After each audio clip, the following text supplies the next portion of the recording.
In old Mondstadt transpired the story to be told, where a tyrant ruled. I met a boy not that old.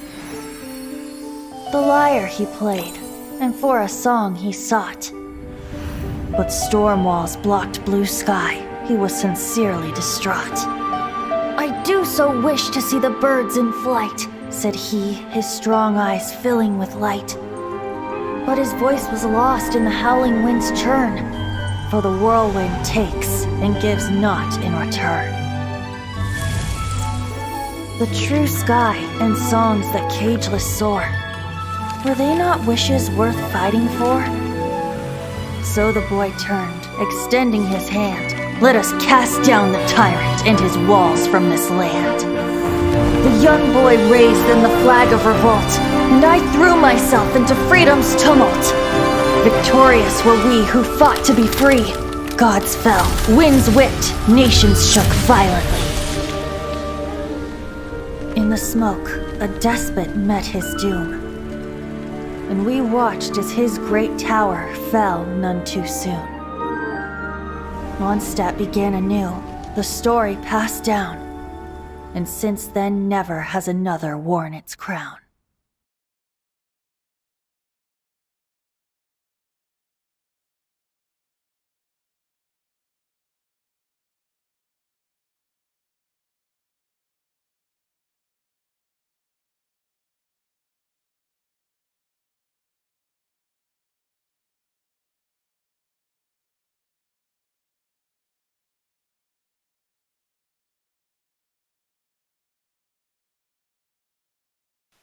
In times gone by, one quarreled oft with Guizhong concerning mechanical principles. We each had our ideals, and neither would yield. Under the pretext of a social gathering, one invited the impartial Rex Lapis to judge the quality of our creations. But Rex Lapis declared that Guizhong's obscuro vulpus mechanism was superior. Though one was too proud to acknowledge it, in one's heart, one knew that Guizhong was indeed the superior talent in the mechanical arts. As for the story between Guizhong and Streetward Rambler, that begins with a certain bell.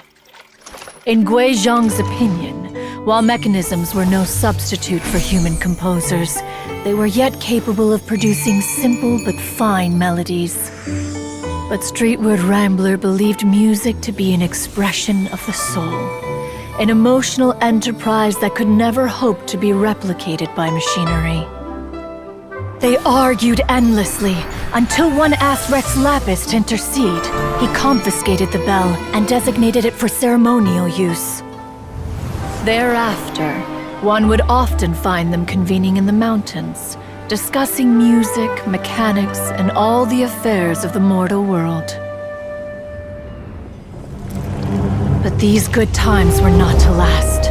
War broke out between the gods, and soon engulfed the Guili Plains. Guizhong was overpowered by the enemy, and fell in battle. When Streetwood Rambler and I arrived at the scene at long last, all that remained among the ruins was her lifeless body. After this, at Streetwood Rambler's request, Rex Lapis granted her the cleansing bell for safekeeping. To honor our friend's memory, one made a few finishing touches to her ballistic device. Many lantern rites have passed since then. Many greetings and goodbyes.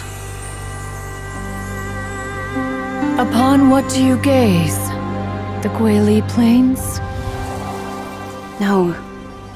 It's everything.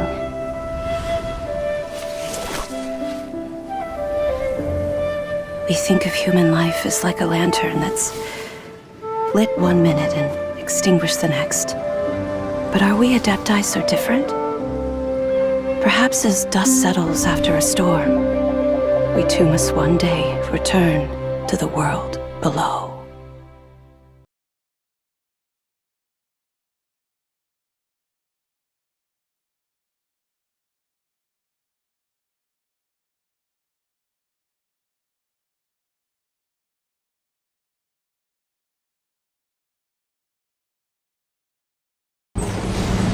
When lightning flashes, it casts a shadow. My name means shadow. With my blade, I purged all obstacles to progress.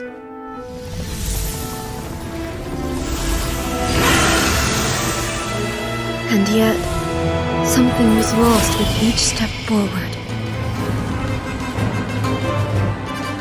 In the end, I even lost her. The tales are still retold in the shade of every Thunder Sakura. But the wounds left on our nation by that terrible loss still ache. Never stop searching, even if only for a brief flash of light. If nothing else, we have the present moment. She said that once. But I've seen a nation stride forward and lose everything to the heavenly principles. Perhaps only if time stands still will the lightning's glow never fade. The present moment is a fragile illusion. Only eternity can bring us closer to the heavenly principles. I am no longer the shadow. Mine is the most supreme and noble form. Let power over the realm be vested within me. In this form shall I honor my subjects' dream, for a land of eternity, unchanging forevermore.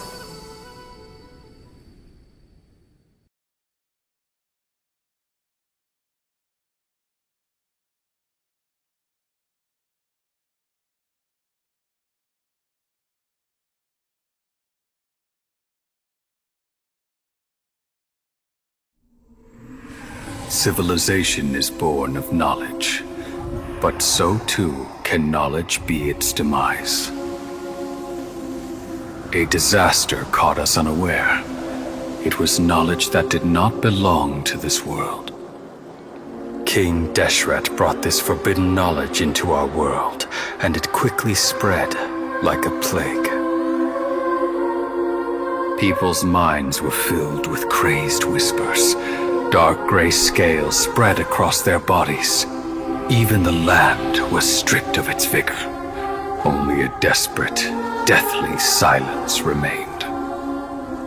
Were it not for greater Lord Rukkhadevata from the forests, the damage would have been irreversible. She summoned the priests to build temples and infused into them the divine power of life. The disaster was miraculously tempered, and the embers of our civilization were preserved in Aru village.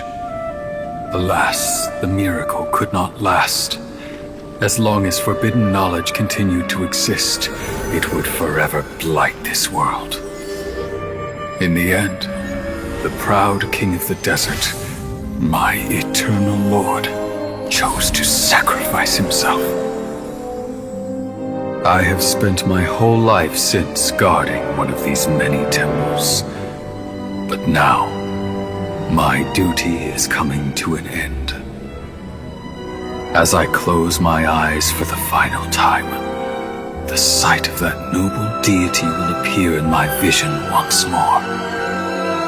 In helping King Deshret to eradicate forbidden knowledge, she exhausted her strength, and her form became that of a small child. How strange. Now that I think of her, I no longer have any fear of death, for I sense that the spirit of life will abide with me during my eternal sleep.